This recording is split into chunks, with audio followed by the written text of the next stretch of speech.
Hello बच्चों, चलिए प्रश्न देखते हैं। अर्धसूत्री विभाजन में होता है बिना डीएनए द्विगुणन के कोशिका का 2 बार विभाजन। 2 कोशिका विभाजन जिसमें गुणसूत्रों की संख्या आधी रह जाती है। 2 कोशिका विभाजन जिसमें गुणसूत्र द्विगुणन के सिर्फ 2 चक्र होते हैं। 1 कोशिका विभाजन और गुणसूत्र द्विगुणन। तो आइए जानते हैं यहाँ पे हमारे प्रश्न की मुख्य अवधारणा। यहाँ पे लिखेंगे मुख्य अवधारणा। हमारे प्रश्न की मुख्य अवधारणा में यहाँ पे हमें पूछा गया है, किस बारे में पूछा गया है? हमें पूछा गया है यहाँ पर अर्धसूत्री विभाजन के बारे में।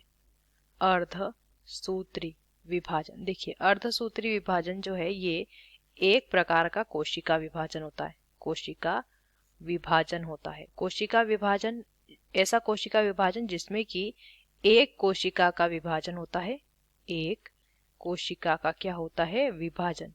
इस कोशिका का विभाजन जब होता है तो एक कोशिका से बनती है 2 कोशिका, 2 कोशिका, और फिर इन 2 कोशिकाओं का विभाजन होकर 4 कोशिका का निर्माण यहाँ पर हो जाता है। और ये जो चारों कोशिकाएं रहती हैं ये अगुणित अवस्था में, यानी कि अगुणित गुणसूत्र इनमें पाए जाते हैं, यानी आधे गुणसूत्र यहाँ पर रह जाते हैं विभाजन के पश्चात।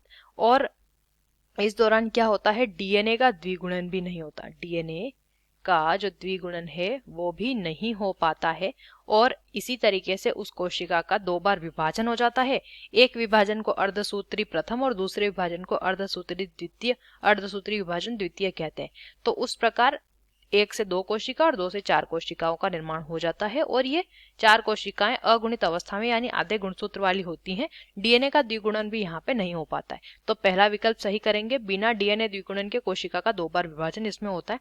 2 कोशिका का विभाजन यहाँ पे नहीं होता है। फिर से दिया है 2 कोशिका का विभाजन, 1 कोशिका विभाजन और गुणसूत्र द्विगुणन यहाँ पे नहीं हो पाता है। तो पहला विकल्प जो है ए वो सही हो जाएगा। आशा करते हैं आपको उस प्रश्न का उत्तर समझ आया होगा। धन्यवाद।